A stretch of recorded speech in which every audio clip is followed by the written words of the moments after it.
Hello friends, so today's video is going to be 5 reasons why I think Elden Ring is an absolutely fantastic game. I don't really probably even need to make this video because so many people, so many reviewers, so many magazines have already said that Elden Ring is amazing, but I just have fun talking about things that I enjoy with all of you and getting to connect with all of you, so I wanted to make this list. And also, I am not one of those people that thinks the game is absolutely perfect, so I will be making a follow-up video to this talking about some of my complaints with the game so that we can commiserate and bond over the things that irritate us. But I wanted to focus on the pros in today's video because they do outweigh the cons. Jumping into it, the first point is the sense of discovery. The sense of discovery is the thing that makes me still enjoy coming back to this game, and it makes it so that you're not only logging in a bunch of hours because you keep dying and you are fighting a boss over and over and over again, but also because it's just fun to run around and discover things in that game. And part of why this is such, it continues to be so fun even after you've beaten the game or played the game a lot, is because there's so much throughout this world that continues to surprise you. When I first started, I thought, man, a lot of this looks kind of the same. It's pretty. I like a lot of the visuals as you look around. You see the Erd trees and things like that. But ultimately, it all kind of looks similar. And that's just because you don't realize how big it is. And then once you start to realize how big it is, and you start looking at the map and the map expands, you're like, well, what's over here? And what's over here? I see a blank spot over here. There's got to be something over there, but I don't know how to get to it, so I got to figure out how to get over there. And it reminded me a lot of when I first played The Wild Hunt, and all these question marks would come up on the map, and I would spend hours just going to question mark after question mark. I wasn't even completing quests. I wasn't really doing anything. I just wanted to discover more of this world. I wanted to see this beautiful landscape, or I wanted to see whatever creature would appear over here, whatever interesting enemy would be over here, and also, am I going to get some cool armor if I go over here? And that sense of discovery is one of my favorite things about open world games. And so From Software, having this be an open world game, this is a must for me, and they not only did this well, but they exceeded my expectations, and I continue to be impressed by it. I'll start jumping on a roof and be like, can I go over here? And then I'll run around and I'd be like, I see some messages, I'm pretty sure I can. And then I'll see a body and I'm like, I can definitely go this way. And I feel like the Academy is a great example of this. When you get up into the rafters of a certain building and when you start to discover there's more to fight, it's so exciting. It fills you with that sense of adventure, even though you're probably just sitting on your couch or sitting in a chair. But I absolutely love that sense of discovery. And I love that even after having played through basically the entire game and fought pretty much every boss I thought was out there, there's always something else to discover. The next point, and it does go hand in hand with the first, is the attention to detail.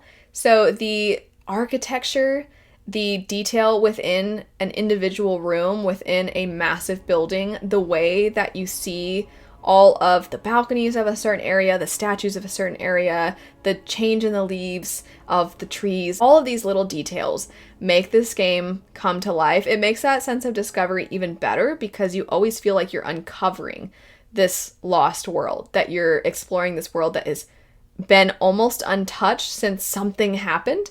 And I'm not going to go into details about the cons. I do like a story that's a little more present and less minimalistic than the kind of story we get in Elden Ring. But I do like the idea that if we're going to get a minimalistic style of storytelling, that it feels like that goes hand in hand with the exploration of that world.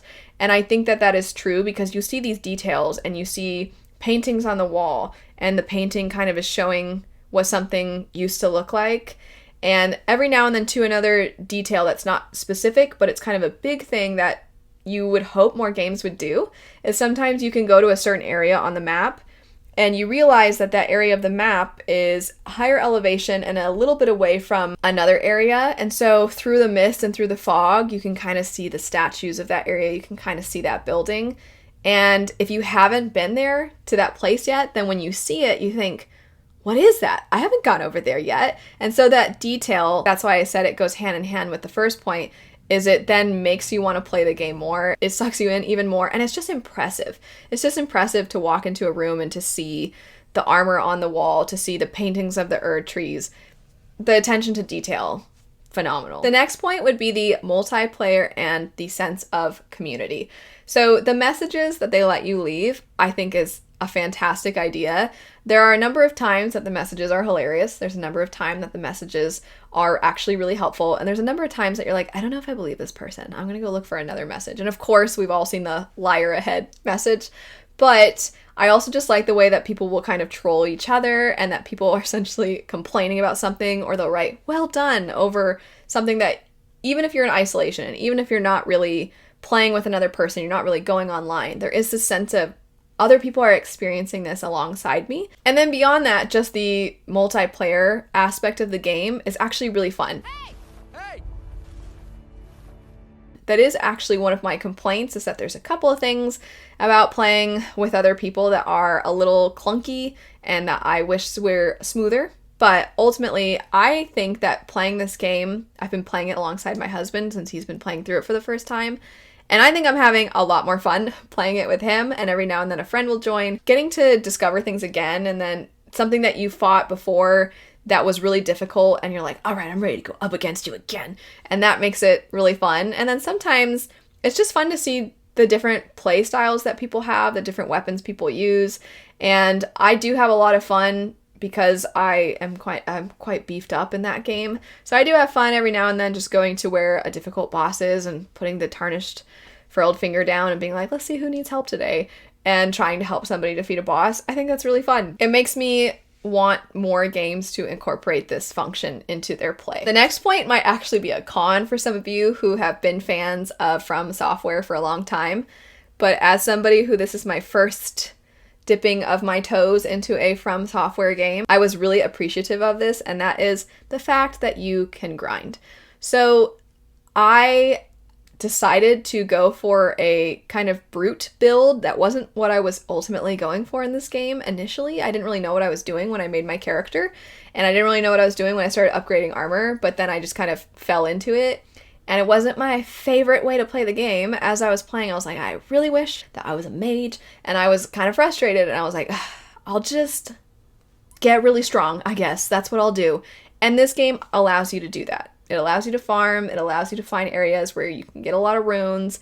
It allows you to get good. It allows you to do that. And I appreciate that. I don't like games where they force you to have to just get beaten over and over and over again until you lose all hope and you want to throw your remote through the screen. I like that you can get stronger and you can get better through the exploration, because the exploration is so fun that you can do that and then you can come back to the boss and be like, let's try this again.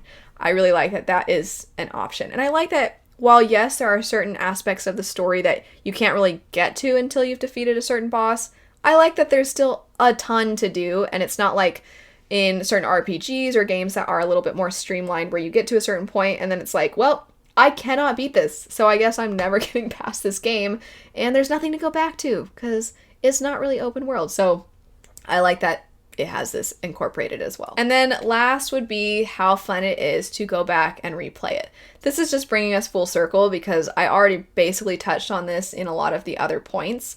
But going back and playing it again, there's a lot about this that is fun. So I was just mentioning in the previous point that I didn't love the kind of build that I had. So I like the idea that I can go back and I can start again and do a new build, and it's going to have a very different experience than it would if I were to just replay it again and you are pigeonholed into a certain kind of build.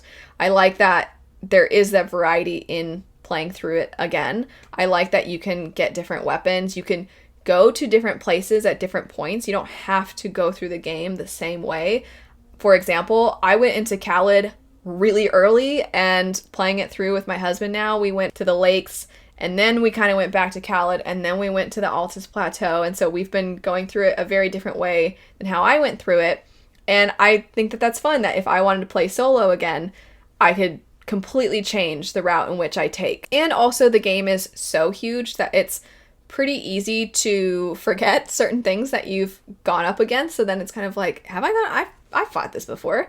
I don't really remember this fight. And then it's fun to approach it again and learn the enemies again. And there is the satisfaction of, after all of the grinding you did the first time through, that if you play it again, you think, all right, I know what I'm doing this time. And you still will probably get smashed to pieces, but you feel more confident. And I think that's kind of fun. There are, of course, so many other reasons why Elden Ring is a phenomenal game, so I'd love to know what your favorite aspects of this game are. And then, like I said, I am going to do a follow-up video talking about some of the frustrations with the game, and so I'm very curious what your frustrations are. But anyway, thanks so much for watching. I hope you have a lovely rest of your day, and I'll see you later. Bye.